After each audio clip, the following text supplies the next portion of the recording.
한덕수 전 국무총리 재판입니다. 네. 내란 우두머리 방조로 기소가 됐잖아요. 네. 근데 이 재판부가 재판 진행을 하면서 몇 차례 의문을 제기를 했었어요. 예를 들면 그 한덕수 총리는 당시에 계엄을 말리기 위해서 어떤 일을 했느냐, 본인이 무슨 행동을 했느냐 이런 걸 물어보기도 했었고, 그다음에 그 계엄 요건에 해당할 만한 사정이 없었다고 증언한 사람이 있은 후에는 또 재판부가 그럼 여러분 말려야 했었던 것 아니냐 국무위원으로서 이제 이런 의문을 계속 제기했었는데요. 네. 이번엔 어떤 이야기를 했냐면 공소장을 변경했으면 좋겠다. 재판부가 네. 특검한테 얘기를 한 거예요? 특검에게 이야기했습니다. 지금 내란 우두머리 방조로 기소를 했는데 한번 공소장을 변경해봐라. 뭘로 네. 변경하라고 했는지 한번 들어보겠습니다. 재판부는 형사소송법 제298조 제2항에 근거해서 특별검사에게 이 사건 공소 사실 중 내란 우두머리 방조 부분의 공소장을 다음과 같이 변경할 것을 요구합니다.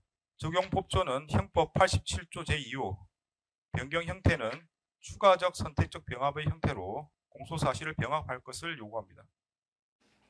네. 그러니까 방조 아니고 네. 주요 임무 종사로 바꿔라. 네. 주요 임무 종사로 바꾸라는 주요 건데 임무 종사로 바꾸라는 거였습니다. 네. 당연히 그 밑에 장관들이 주요 임무인데 총리가 주요 임무 해야 되는 거 아니냐는 얘기를 저희도 아마 했었던 것 여러 같고요. 차례 이야기했죠. 왜 그렇게 기소했을까에 네. 대한 의문이 있었고 왜 구속되지 않았을까. 밑에 사람들은 구속이 됐는데 네. 의문들이 있었는데 재판부에서 어제 일단 주요 임무 종사까지 같이 넣어놓으면 우리가 선택적으로 그 쭉 신문을 해본 다음에 적용할 만한 법을 적용하겠다라고 네. 이야기를 했습니다. 특검에서도 당연히 고민해보고 공소장 변경을 하겠다라는 취지인 것 같아요. 네. 근데 이게 저 약간 애매한 부분이 좀 있다면서요. 형량에서 네.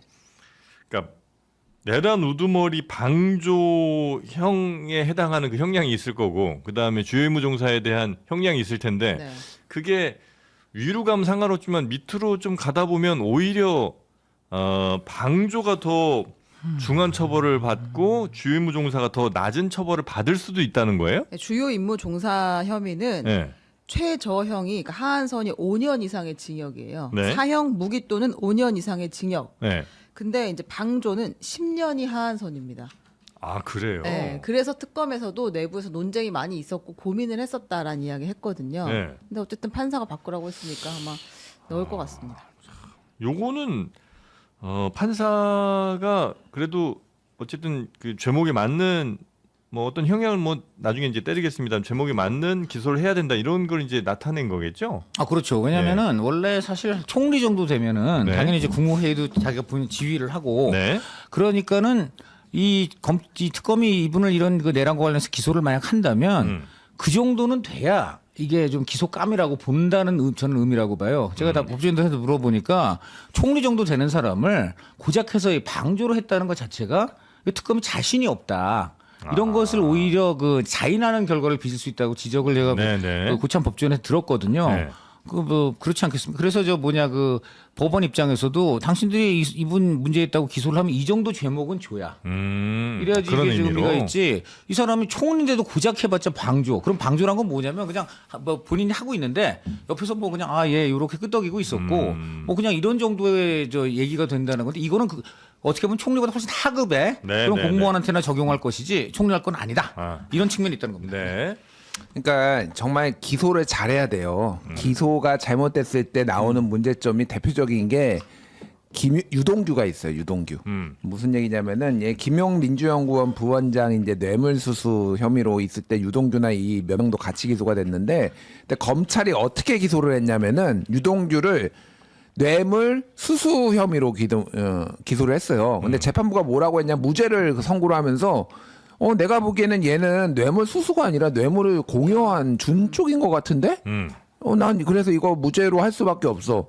그래서 검찰이 공소장 변경하는 게 낫지 않을까? 뭐 이렇게 얘기를 했는데 그게 안 됐어요. 그게 제대로.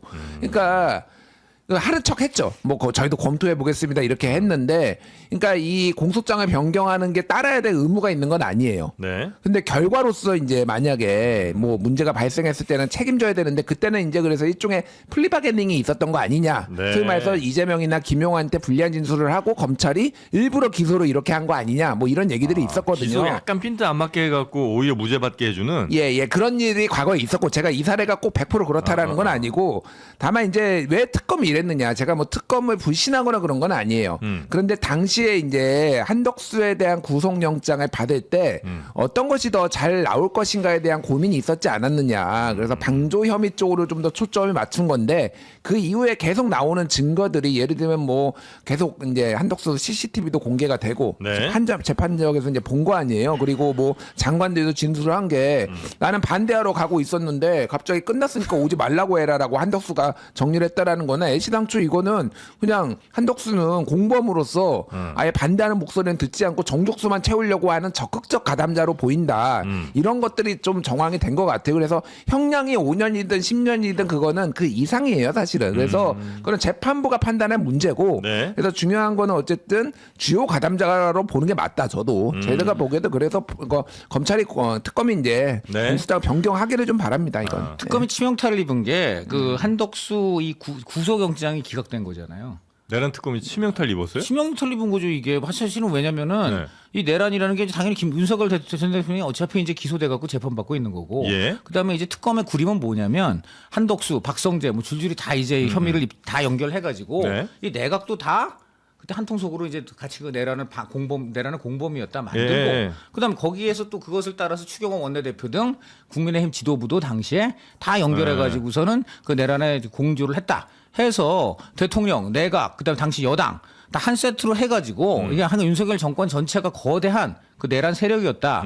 이런 게 이제 큰 특검의 큰 그림인데, 네. 윤 대통령에 이어서 2인자인 한덕수 전 국무총리를 거기에 이제 연결시키려고 하는 제일 중요한 지점이 바로 구속영장 그 신고였단 말이죠. 그 그게 잘 안 구속이 일단 되면 됐다. 이렇게 돼서 이제 그 줄줄이 또 박성재라든가 다른 그 장관들, 연관된 장관들의 구속도 네. 탄력을 받을 수 있었는데, 여기서 탁 그냥 발목이 잡혀버린 것인데다가 거기에 뭐라고 되어 있냐면은 이 혐의에 대한 법적 평가에 대해서 쉽게 말하면 이게 범죄인지 아닌지에 네. 대해서 다툼의 여지가 있다라고까지 해서 이게 단순히 증거인멸의 뭐 죄상은 인정되나 증거인멸이나 도주의 우려가 없으니까 그냥 이거는 불구속해서도 계속 그게 할 수 아니고. 있겠다가 아니라, 애초에 니네들이 지금 건 혐의가 법적 평가 자체가 그게 다툼이 있을 수가 있다. 이거가 굉장히 사실 아픈 거예요. 그때 이거는. 이제 영장 담당하던 판사가 그 얘기를 그렇죠. 그 했었던 얘기를 한 거죠. 그런 예. 시각도 있기 때문에 저는 그런 관점에서 볼 때 지금 법원도 지금 법적 평가 그런 부분에 좀 다툼이 있고, 또 총리 지휘 같은 걸 본다면은 오히려 니들이 지금 한 것보다는 네. 이렇게 중요 업무 종사로 진짜 제대로 한번 우리한테 기소를 하고 그래서 한번 다투보게 해라. 저는 이런 측면이 있다고 봅니다. 네. 자, 하여튼 한덕수 전 총리에 대해서 공소장 변경을 지금 이제 특검도 적극 검토하고 있는 상황. 한덕수 전 총리가 서울중앙지법 형사합의 33부 이진관 부장판사가 있는 그 재판부에서 재판을 받고 있는데요. 이미 기소가 됐죠. 그런데 이제 불구속 기소입니다. 영장이 이제 기각이 됐기 때문에 자유롭게 이제 법정을 드나들고 있는 건데요. 그런데 그 이진관 부장판사가 한덕수 전 총리에 대해서 공소장 변경을 요구한다라고 검찰 쪽에 얘기한 거예요. 특검 쪽에.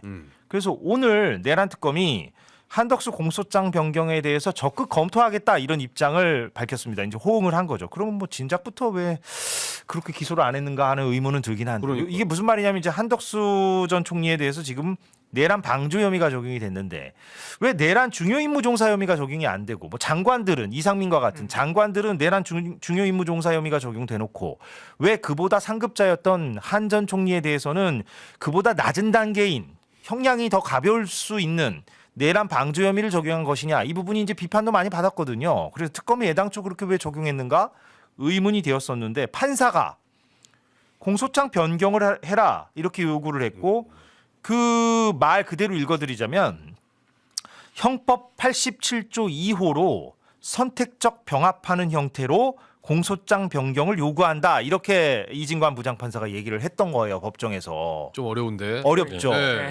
뭡니까? 연세대 법학 전문대학원. 쉽게 해석해 주신다면. 아니, 쉽게 못하면 이거는 또 이거 뭐 지적이 들어가야죠. 이제는 변호사님한테도 꼭 네. 제가 강의하는 과목은 헌법과 행정법이라서요. 아, 좀 다르군요. 예. 예, 형법에 동명이인 교수님이 계시긴 합니다만 형법은 아니지만 그 기본적인 이제 이거는 뭐 형사와 관련돼서 저희 그 공부하는 변호사들로서는 다 기본적인 사안인데요. 쉽게 말하면 모든 범죄는 그 범죄를 저지르겠다는 고의가 기반이 되는 거거든요. 근데 사람을 막 많이 때렸어요. 근데 이 사람을 정말 죽일 마음으로 때렸는지 때려서 상처만 입히고 싶었는지는 알 수가 없잖아요. 예. 이게 사람이 정말 죽을 만큼 맞아서 중상해라 그러는데 중상해죄로 기소할지 죽진 않았으니까 살인미수로 기소할지 이거 어떻게 판단합니까? 판단을 못 하거든요. 예. 그러니까 범죄라는 게 사실 굉장히 어려운 거예요. 사람들은 자기가 그 돈을 이제 그 속아서 만약에 돈을 좀 누구한테 줬다가 다 사기죄라고 하는데 그냥 계약 채무 불이행인 경우도 많거든요. 예. 범죄의 고의와 관련된 방조와 이제 어떤 정범과는 고의가 다른 거예요. 내란 방조- 중요 임무 종사와는. 네, 그렇죠. 내란과 관련된 고의가 있던 사람이냐, 아니면 나는 내란과 관련된 게 없는데 나는 저 도둑질할 마음이 없었는데 제가 도둑질을 하길래 나는 사다리만 놔줬어. 사다리만 놔준 사람이냐라고 봤을 때 지금 진행되는 상황이라든지 CCTV라든지 모든 국민이 보기에도 내란 상황을 인지하고 그것과 관련된 공범이라고 하잖아요. 우리가 어떤 한 결과를 만들어내기 위해서 모든 사람들이 함께 그 결과를 창출해내는 걸 공범이라고 한단 말이에요. 그렇죠. 공범으로서 CCTV만 봐도 뭔가 정확히 나오잖아요. 그러면 공소장에는 방조라고만 되어 있으니까 판사가 그거를 그러면 방조니까 그러면 정범으로 처벌하면 되는 게 아니야? 이게 정범으로 기소된 걸 방조로 판사가 판단할 수 있어요. 우리가 축소 사실이라고 하거든요. 왜냐하면 당사자한테 유리하니까. 정범이란 개념이 들어오면서 약간 어려워지는 것 네네 같아요. 죄송합니다. 예. 예.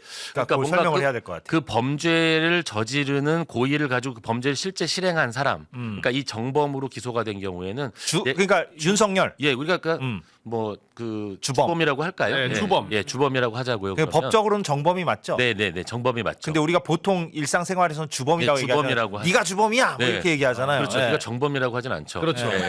네가 정범이야 이렇게 얘기하면 나 수산인데요? 저 수산인데요? 나 김정범? 내 친구인데?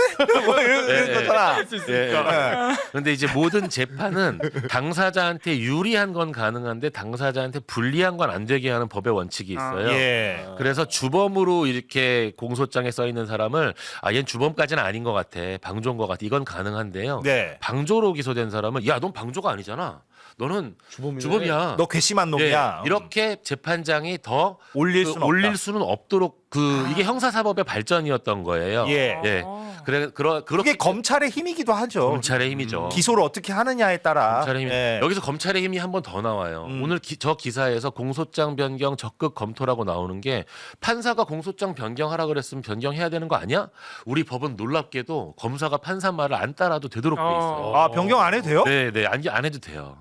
이게 되게 문제가 되게 되는 거예요. 웃기다 그거는. 예. 그냥 판사는 재판을 진행하다 자신의 의견을 말하는 것뿐이고요.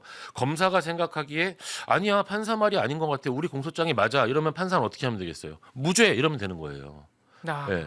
이렇게 지금 구조가 돼 있는 이거는 거예요. 곽수산 씨나 저 같은 네, 일반 그러니까 시민 일반인들이 입장에서는 보기에는 이해가 안 되지만 그 특검을 당장 해체시켜야 되는 거죠. 공소장 변경을 만약에 안 하면 네네. 내란 특검을 안 할 것 네. 같지는 않은데. 그렇죠. 네. 지금 네. 그렇기 때문에 이 특검 같은 경우에는 우리 그 재판장이 그렇게 이야기를 했으니까 공소장 변경도 적극 검토하겠다. 이제 그 판사의 어떤 지시에 따르겠다. 이런 이제 이야기를 한 건데 어떤 경우에는 따르지 않는 경우도 예외적으로 발생을 하죠. 그렇게 되면 판사 입장에서 이거를 공소장을 자기가 바꿀 수 있는 권한은 없거든요. 우리 법에서 검사의 지위를 그만큼 올려놨던 거예요. 그러면 한덕수 입장에서는 네네. 판사가 아니 지금 돌아가는 상황을 보아하니 당신은 방조 혐의보다는 내란 중요 임무 종사 혐의로 보인다라고 하여 판단하여 검사에게 공소장 변경하라고 판사가 요구했으니 네. 한덕수 입장에서는 굉장히 지금 뭐랄까 불안하고 한덕수 변호인들은 불만도 클 지금 수 있고 거기에 대해 변호인 의견서 지금 그거 잘못된 거다, 잘못된 성명권 행사다 이러면서 이제 막 의견서 막 내고 지금 막 판사가 준비하고 있을 지금 거예요. 예. 잘못 예단하고 있다 네, 뭐 네. 이런 식으로 막 예. 주장을 할 거 아닙니까? 그렇죠. 그런데 어찌 됐건 시그널 자체는 매우 부정적인 시그널이잖아요. 입장에서. 한덕수 입장에서. 그런 거죠. 매우 부정적인 거죠. 네. 예. 이게 왜 그런 제도를 만들어놔서 판사가 보기에 판단했을 때 그냥 그대로 인정하면 되는 거 아니야라고 하는데 네. 현대 형사사법의 발전은 어떤 문제가 있냐면 이제 우리가 제가 범죄자인 것 같아라고 했을 때 100명 중에 1명이 억울한 사람이 나올 수가 있는 거예요. 그러니까 수사랑 기소랑 재판을 완전 분리시켜가지고 분리시켜놔서. 재판하는 사람들은 올라온 것만 판단해라. 네, 수사와는 관련이 없게. 예. 기소를 최종적으로 정리하는 사람들이 수사의 내용을 가지고 기소를 만들었잖아요. 그러면 그 부분에 대해서만큼은 검사한테 최종 권한을 준 거예요 지금. 막강한 힘이죠. 네, 막강한 힘이죠. 그러니까 뭘 빼줘도 되고 네, 네. 기소를 안 해도 되고. 기소 안 할 수. 기소 박수산 유예라는 너 우리 거잖아요. 협조해주면 너 3개 중에 2개 빼주고 하나만 올려줄게. 하나만 재판 넘기는데 그것도 중요 임무 종사로 안 하고 방조 정도로 해줄게. 이게 다 검찰의 힘 아닙니까? 그럼요. 예. 수십 년 동안 계속돼 왔던. 그럼요. 그런데 별건 수사해가지고 변호사님이 보시기에도 내란 특검이 저렇게 입장을 밝혔다는 것은 바꿀 것 같아 보이긴 하고. 왜냐하면 안 바꿨다가는 여론이 지금 뭐 애초에 방조로 기소된 것 자체가 그렇죠. 좀 이상했어요. 네. 아니 그러니까 구속영장 어떻게 보면 기각된 다음에 지금 검찰 그 특검이 비판받아야 돼요. 네, 한덕수 맞아요. 봐주기 한 거 아니냐 이런 네, 비판을 네, 그렇죠. 받았었는데 그게 어떻게 보면 지금 이진관 부장판사 덕분에 입증이 된 거라고 예, 볼 수도 오죽하면 있고. 뭐 대형 로펌의 힘이다 이런 얘기까지 사람들이 이야기하면서 예. 왜 방조야? 국무총리가 어떻게 계엄과 관련돼서 저렇게 회의에 직접 가담을 했는데 어떻게 방조일 수 있어? 이런 얘기들을 일반인의 상식 가지고 이야기를 하잖아요. 예. 그런 거를 재판장님이 지적을 한 거죠. 그래서 이진관 부장판사가 음. 또 아주 이 내란의 강력한 처벌을 원하는 우리 다수의 시민들에게 굉장히 칭찬받고 있어요. 근데 국정감사 지기현 판사와 다르다. 아예 다르네요. 그러니까요. 예, 국정감사 등등 그리고 지기현 판사 때문에 상식과 어긋나는 판사들만 우리가 최근에 많이 접해왔는데 네. 오랜만에 이제 좀 상식에 준하는 상식적인 판단이 이 재판장으로부터 보였던 장면인데다가 이게 이진관 판사가 어제 하는 얘기를 보니까 이 공소장 변경 요청을 검찰 그 특검 측에 하면서 하는 다른 얘기 그 배경이 되는 얘기를 보니까 확실히 의지가 있어 보이는 게 어떤 얘기를 하냐면 이거는 한덕수 피고인뿐만 아니라 특검이 수사하고 있는 내란 다른 사건에도 매우 중요한 사안이다. 어허. 이 한덕수 피고인의 혐의를 어떻게 조정하는지 문제는 그러면서 심지어는 변호인 동의 여부와 무관하게 12월 3일 저녁부터 12월 4일까지 이 계엄과 관련된 모든 정부 관계자들을 다 증인 신문해야 된다. 이런 얘기까지 했어요. 나 증인 더 부를 거다. 이런 얘기까지 했습니다. 이진관 판사가. 예. 그러니까 지금 뭐 한덕수 쪽에서도 증인을 뭐 원하는 증인이 있고. 근데 그러면 재판이 좀 길어지긴 하겠으나 어차피 불구속이니까. 그렇죠. 예. 신속 재판도 언급을 한 것 같아요. 신속 재판도 처음부터 언급을 했죠. 근데 그런 와중에도 다 부르겠다. 이 12월 3일 그 계엄을 선포하는 과정에 관계된 사람들 되도록이면 다 불러야 된다는 얘기도 이진관 판사가 했습니다. 예. 이진관 부장판사 형사합의 33부. 예. 곽선 표정이 아주 밝아졌어요. 네, 제가 또 다른 영상도 봤는데 어제 안덕근 장관이 증인으로 나와가지고 계엄 해제 국무회의 관련해서는 안덕근 장관이 참여를 했었기 때문에 그 당시 상황을 증언하면서 한독수가 내가 봤을 때는 좀 절차를 잘 지키려고 하는 것처럼 보였다라고 이야기를 증언을 했어요. 약간 이른바 쉴드를 쳐줬어요. 네, 예. 그랬는데 이진관 판사가 혹시 계엄 선포 전 국무회의 그 보셨습니까? 그러니까 시스템에서 봤다 그러니까 코미디인 줄 알았다. 그게 절차가 잘 지켜졌다고 보이세요? 이렇게 날카롭게 또. 그러니까 안덕건이 아니요. 야, 저 되게 감동받았어요. 네. 멋있더라고 진짜. 아, 그 그런 영상이 또 있었습니까? 예, 그 진짜. 예, 그런 건 좀 우리 제작진한테 미리 좀 귀뜸 좀 해주시면 아 그래요? 제작진이 딱 또 준비할 텐데. 진짜 날카로운. 개그 프로인 줄 알았다 그 얘기가 거기서 나오죠. 예. 예, 맞아요. 이게 그건 무슨 말입니까? 그 이제 국무회의 하러 가는데 국무회의 뭐 가는 길이었나? 이제 계엄 선포 이야기가 나오길래 처음에 그 장관인데도 자기가 개그인 줄 알았다고. 예. 예. 그러니까 택시 안에서 계엄 선포된 내용을 듣고 네. 자기는 무슨 개그 프로그램 틀어놓은 줄 알았다. 안전장관 말이. 예, 말은. 예. 이해가 쏙쏙 됐습니다. 역시 우리 초롱이 변호사 지금 한몫 단단히 하고 있습니다. 예. 돈가스 한번 우리가 좀 사드려야 될 것 같다는 생각이 들고. 우리 앵커님은 생선가스로. 맞습니다. 근데 그 판사가 방조보다는 중요 임무 종사로 옮기기 위해서는 네. 그걸로 봐야 되고 그렇게 판단하기 위해서는 검찰 특검이 공소장을 변경해 줘야 된다. 요 말은 이제 무슨 말인지 알겠는데 네. 그 판사가 얘기한 게 선택적 병합 형태로 공소장 변경을 해달라 그랬는데 아, 이게 무슨 말인지 모르겠어요. 아, 이거 네. 오늘 제가 좀 부끄럽습니다. 약간 진행자 병합이라는 건 네. 뭐 어려운 말이 아니고요. 그러니까 지금 방조 사실이 있는데 너희들이 기본적 범죄 사실의 기본적 사실이 동일한데 법률적 평가만 다른 거잖아요. 예. 그러니까 이거일 수도 있고 이거일 수도 있다라고 공소장에 하나 더 붙이면 내가 판단할 수 있는 폭이 넓어지는 거 아니냐. 아하. 두 개 다 이런 써달라고. 문제예요. 두 예. 개 다. 선택적 네네. 병합이라는 게 네네. 이제 두 개 그 병합은 붙이는 건데 방조랑 내란 네. 중요 임무 종사를 합치긴 합쳐라. 네네네. 예. 그런 식으로 공소장을 구성할 수가 있거든요. 그러면 그러니까 둘다 내가 써놓고- 둘 다 보고 이렇게 네. 알아서 잘 선택하겠다. 최종적으로 지금은 재판이 그 진행되는 초기니까 얘의 정말 그 고의와 관련된 결국은 고의의 확정 문제거든요. 예. 근데 그 고의의 확정이라는 게 여러 사람의 증언을 그래서 증인 신문을 하는 거예요. 예, 도대체 쟤는 예. 어떤 마음이었을까 이걸 판단하는 거니까 그러면 이게 주범일지 방조일지 이런 것들에 대해서 내가 판단할 수 있게 두 개를 같이 좀 병렬적으로 써놔라, 해달라. 이거. 네네네. 이왕 법률적인 어떤 해설을 우리가 아주 친절하게 듣는 김에 하나만 더 짧게. 윤석열 씨는 네. 빨리 선고가 나야지 구속기간 만료가 될까봐 지금 불안해들 하시잖아요. 네네. 그래서 그러면 대안이 지기현 판사가 1심 선고를 본인 예고대로 올 연말 전까지 내주든가. 한다고 했죠. 그러면 2심으로 넘어가니까 그럼 구속기간이 다시 4개월, 연장되죠. 4개월인가요? 네. 예, 4개월 맞습니다. 맞죠. 예. 맞습니다. 1심이 6개월이니까 4개월 연장되니까 시간을 벌 수가 있고요. 네. 그렇지 않으면은 뭐 그것과 별도로 지금 특검에서 다른 혐의로 지금 영장을 또 칠 수 있는 거 아닙니까? 네, 그렇죠. 그래서 영장이 발부받으면 네. 그 영장을 발부받은 시점으로부터 어떻게 되는 겁니까? 6개월이 또 카운팅이 새로운 사안이 되는 거죠. 6개월이 또 시작이 그러니까 되는 겁니다. 동일 범죄가 예. 아니라 지금 뭐 이제 내란과 관련된 사안이 있으면 그것 이외에 지금 뭐 최상병 특검이라든지 예, 여러 가지. 이건희 특검과 관련된 외환죄도 다른 범죄 있고요. 그렇죠. 예.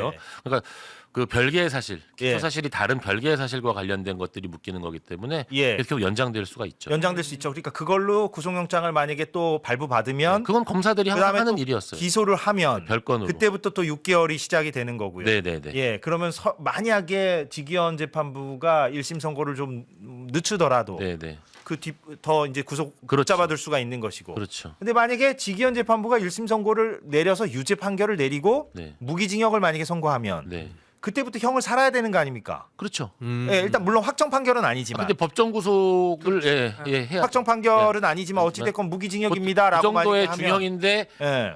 그 법정 구속은 하지 않겠다 이러는 순간 그건 사고죠. 사고. 예, 사고니까. 예, 예. 예, 그럼 무기징역을 만약에 선고하면 그 형을 이제 살기 시작하는 거고. 네네. 그러면은 그때는 구속기간 4개월이라는 게 적용이 어떻게 되는 겁니까? 그건 무의미한가요? 그건 무의미하죠. 2심부터는 그냥 무의미한 그렇죠. 거죠. 그게 예, 예. 최종적으로 확정 판결 아닐지라도 네네네. 예, 그냥 그 징역형을 살아가는 거니까. 그렇죠. 1심부터 네네. 1심 결과부터. 그 예. 특검에서는 다른 범죄들이 나와도 굳이 구속영장 안 치고 그냥 기소를 해나가는 방식으로 그렇게 되겠네요. 되죠. 예, 어차피 만약에 구속이 1심에서 되니까. 무기징역이나 예, 뭐 만약에 나오면 법정 구속이 되면 예, 좀 이렇게 좀 정리 좀 해봤습니다. 왜냐하면 우리가 이제 법조인이 아니기 때문에 김정한 변호사 나오셨을 때 맞아요. 이렇게 좀 팩트 체크를 좀 할 필요는 있다. 근데 아마 이게 전달이 다 됐을 거예요. 왜냐하면 지금 윤석열 또 나오는 거 아니야? 이거 맞아요. 여전히 불안해하시는 분들이 있는데 예, 뭐 다양한 시나리오를 제가 좀 짚어봤습니다.